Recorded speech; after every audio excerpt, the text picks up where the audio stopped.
इतिहास आ जाए हमारे पास। ये है क्लास 9, टॉपिक है French revolution. When it started, शुरू कब हुआ था? 1789।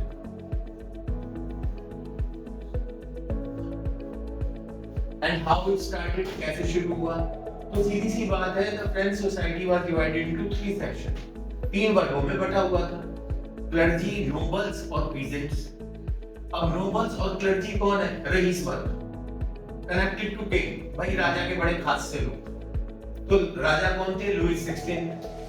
अब लुईस 16 किस तरह का एक आदमी था? सीधी सी बात है, डिक्टेटरशिप। ही always favoured one dictatorship.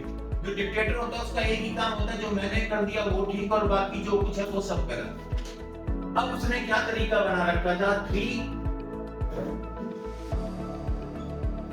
Estates. और इसी को क्या करता था? Free votes. इन्हीं को वो क्या करता था? जब कभी भी ड्यूमा में इलेक्शन कराना होता था तो इस तरीके से वो अपने आप को सिलेक्ट कर लेता था। क्यों? इसके अंदर कौन कौन है? ये है क्लर्जी, नोबल्स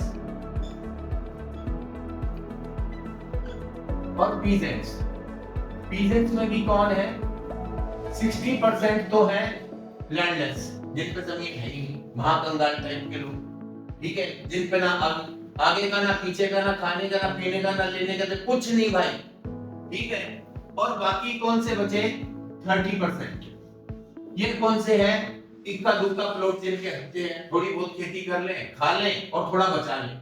इनके पास है स्मॉल होल्डिंग्स। ये क्या है? Small peasants. और बाकी जो 10% जमीन है वो किसके हत्थे चली गई? वो इनके पास है, क्लर्जी और नोबल के पास है। ये आपका 100% हो गया लैंड।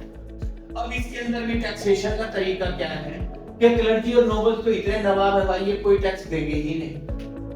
और इसके अलावा एक सबसे बड़ा डरावा क्या है? चर्च। ये चर्च कोई मंदिर नहीं है, ना पूजा की जगह है। उस समय चर्च एक ऐसी जगह थी कि आओ और अपना पैसा यहाँ रख जाओ। 2 किस्म के टैक्स लगाकर बैठे थे, ठीक है। इसका मतलब क्या है भाइयों? जो तुम कमा रहे हो उसका 10वां हिस्सा इधर ले आओ चर्च के पास। और दूसरा, चर्च एक काम और करता था, किसी भी प्रॉपर्टी को कॉन्फिस्केटेड जब्त कर ले। इस नाम पर कि पिछली बार तूने इतना पैसा नहीं दिया, इस नाम पर तेरी प्रॉपर्टी जब्त हो गई और किसके पास चली गई? गॉड के पास। गॉड किसी ने देखा नहीं तो प्रॉपर्टी आपकी दिखनी बंद हो जाएगी। तो ये तरीका था फ्रेंच रिवॉल्यूशन, इसी वजह से। ये 3 एस्टेट्स कभी ना कभी तो पंगा करेंगे। दो का तो काम अच्छी तरह चल ही रहा था, क्लर्जी नोबल्स का, वो तो कभी हंगामा करेंगे ही नहीं। लैंड भी उनकी, सरकार भी उनकी, सब कुछ उनका।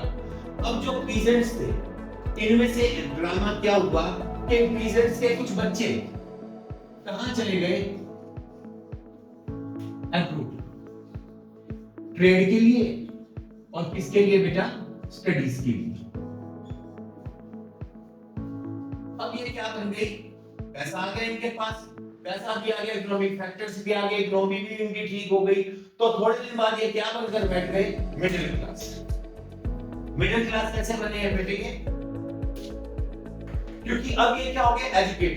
एजुकेटेड होने के बाद ये क्या बन गए? कोई वकील बन गया, कोई डॉक्टर बन गया, कोई टीचर बन गया, कोई वैट बन गया, कोई जिसको जो काम मिला उसने वो काम कर लिया और ये ओवरसीज ट्रेड करने लग गए। तो कहीं ना कहीं they are going to make a lot of money. They made a lot of money, पैसा कमा लिया। अब पैसा कमा लिया तो अब इनकी अकल आई that what was the difference between nobles clergy and us? कि हमारे में नोबल क्लर्जी में भाई ऐसा क्या फर्क है कि इनको इतनी छूट है, प्रिविलेजेस दे रखे हैं। प्रिविलेजेस होती छूट दे देना किसी को जो वो टैक्स नहीं देते थे। और पीजेंट से बोले हम किस बिहाफ पर टैक्स दे रहे हैं, वो दो वर्ग तो टैक्स देते ही नहीं।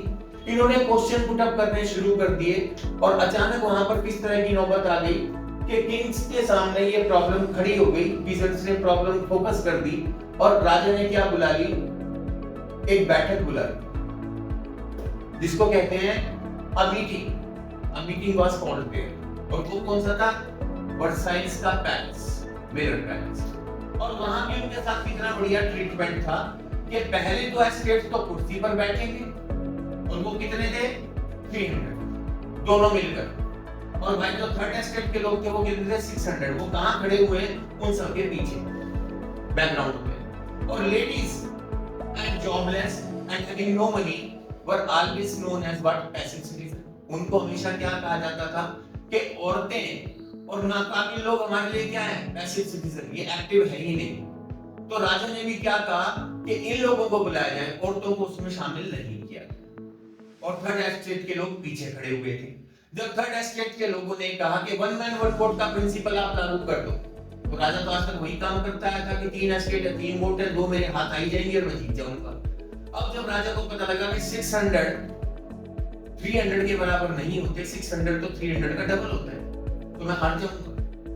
That's why he cancelled the meeting, he dissolved the meeting. और थर्ड एस्टेट के लोग इतना गुस्सा हो गए कि वहां पर ओपन टेनिस कोर्ट था, वो वहां गए और वहां पर उन्होंने एक असेंबली की और अपने आप को क्या डिक्लेयर कर दिया, न्यू फ्रेंच असेंबली।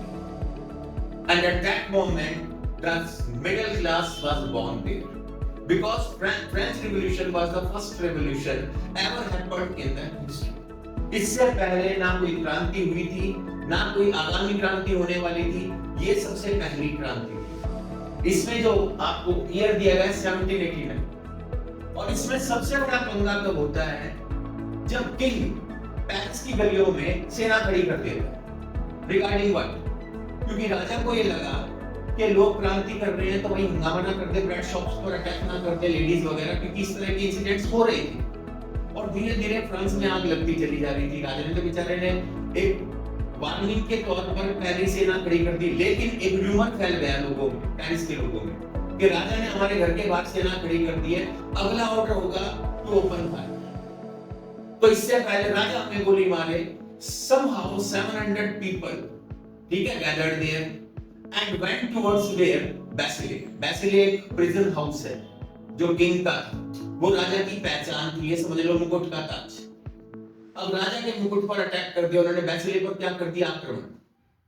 ऐसा आक्रमण किया कि वो बॉम्बार्डमेंट कर दी, उनका एमिनेशन उठा लिया, जितने कैदी थे 5-6 वो छुड़वा लिए और सारे इकट्ठे होकर कहां है, राजा के खिलाफ खड़े हो गए। तो कमाल की बात है, फ्रेंच रेवोल्यूशन सारा कहां से स्टार्ट होता है, एक र्यूमर से, कि राजा ने सेना हमारे घर के बाहर खड़ी कर दी है, अगला ऑर्डर हम पर फायर कर। ये र्यूमर था, इस र्यूमर ने क्या खड़ा कर दिया, फ्रेंच रेवोल्यूशन 1789 में। नेक्स्ट हम पढ़ेंगे एन एरा ऑफ टेरर। इसी फ्रेंच रेवोल्यूशन में आप डेमोक्रेसी के नाम के बड़ी माला जपते हो भाइयों, आपको पता लगेगा कि सबसे पहले स्वाद फ्रांस के लोगों ने चख लिया था और 1 साल के अंदर तौबा कर गए, कान पकड़ लिए कि आज के बाद डेमोक्रेटिक फॉर्म ऑफ गवर्नमेंट में तो कभी बिलीव नहीं करेंगे। वो गवर्नमेंट का नाम है रॉबर्टस्पिरे गवर्नमेंट, पूरा नाम है मैक्सिमिलियन रॉबर्टस्पिरे। नेक्स्ट चैप्टर इसी से related. Bye, have a good day.